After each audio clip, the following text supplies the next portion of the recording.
The Boston Globe has named its 2017 Bostonian of the Year, Boston University CTE Center Director Ann McKee, who's recognized for her leadership in concussion research. But along with that award, the Globe named 8 other honorable mentions, including the half-dozen Boston teens the Globe titled The Sleuths, the stars of the David versus Goliath story of the summer. When they started out, all the Hyde Square Task Force wanted was to find funding for a new hockey rink in their neighborhood.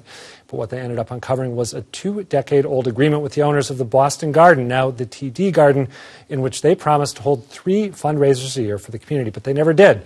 I'm joined now by 2 members of the team responsible for uncovering all of this, Lori Pearson and Edelyn Peguero. Thank you for being here. Thank you. So congratulations, first off, on the honor. Has it changed your lives at all? Yeah. Yeah, like how so? Signing autographs? Not really. Not yet.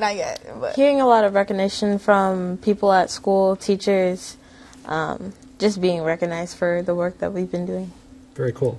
So for people who might not know this story, I think most people are familiar with it by now, but you want to build this new skating rink and community center at the Jackson Square, right by the Jackson Square T-stop. Mm-hmm. And you learned through a tip from someone who had a good memory that back in 1993, the TD Garden, or what's now the TD Garden, they got the go-ahead to build by saying, in part, in a law, that they were going to hold 3 fundraisers for the MDC, now DCR, every year. Mm-hmm. And then you guys got this tip and were dispatched to see if this checked out, right? Was one of you the one who found this law that went on the books back in 1993? No. Okay.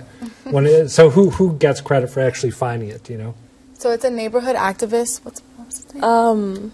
I forget his name. It's okay if you Michael. don't know his name. I just wanted, if one of you had the eureka moment, I wanted to get you to describe it. Yeah. Well, our boss, Ken Tanvik, gave us the law. He looked it up and he found it, and he read through it, and then we saw what the law actually said. Oh, okay. And then we looked up to see what they did, and we didn't find anything. So were you part of submitting, public records requests to the state, that sort of thing, trying to get info on whether they'd ever made good on their commitment? Yeah, we were all we were trying to decide on what we should do and who we should ask.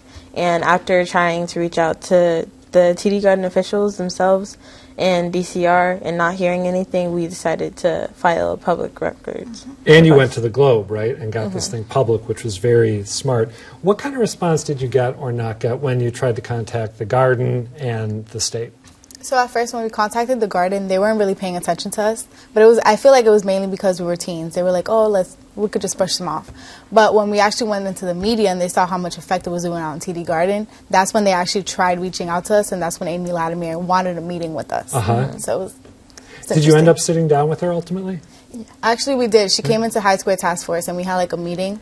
And we started talking about how she could help us. She was giving us tips on how we could use the TD Garden to host a fundraiser for 3 hours, and how she would be able to give us. But we want money, so. Right. And you've gotten money, right? I mean, I want to make sure I got the breakdown right. TD Garden's given you guys $1.65 million. The state's kicked in $1 million. The city has ponied up $2 million, I believe. But if I understand correctly, you are not thrilled with what TD Garden ultimately ended up giving. Why not? Because after we did our calculations before they agreed with the state on how much they would give, our calculations came up to about $13.8 million, and the 1.65 doesn't really. It's a lot smaller. I'd seen that about $14 million number as what you guys think you should have gotten from them. How'd you come up with that?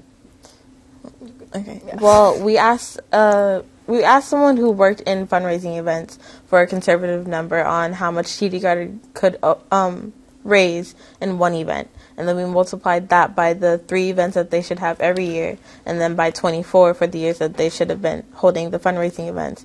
And that itself came up to $10.8 million. And so then we also added $3 million for interest fees and penalty fees and all of that, and that came up to $13.8. Right, so right now you've got legal representation, right? You guys are working with an attorney to try to push your case. How close are you getting to the amount of money you need to construct this rink that you wanted to construct in the first place? So right now we have a 6.8 million gap right now, and we were trying to get that from TD Garden, but that's not really working out. They only give us 1.65. So we've been trying to see if they could actually fill in the gap instead of just doing the 13.8 million, but they're really not right now. Yeah. What has this whole process taught you about the way politics works and about the way, I guess, money and power work in Boston or maybe more broadly? Well, me personally, it taught me that the media is a big part in trying to get people to actually listen to you.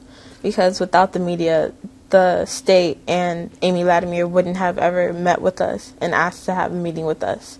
And so that's a big part in influencing people to actually start listening to you. And then you have to figure out ways on how you can assert yourself in front of those legal or those higher ups. Yeah. In order to actually get your message across and actually be heard. Would you add anything to that, or I feel like that was the main component that we were all shocked about, how the media really helped us out, because at first they were not paying attention to us, and then once we went into the media, that's when Amy Latimer was all over us and wanted us to meet up with us. So. All right, well, congratulations. Good luck getting where you need to get. Adeline Pagero, Lori Pearson, appreciate it. Thank you. Thank you.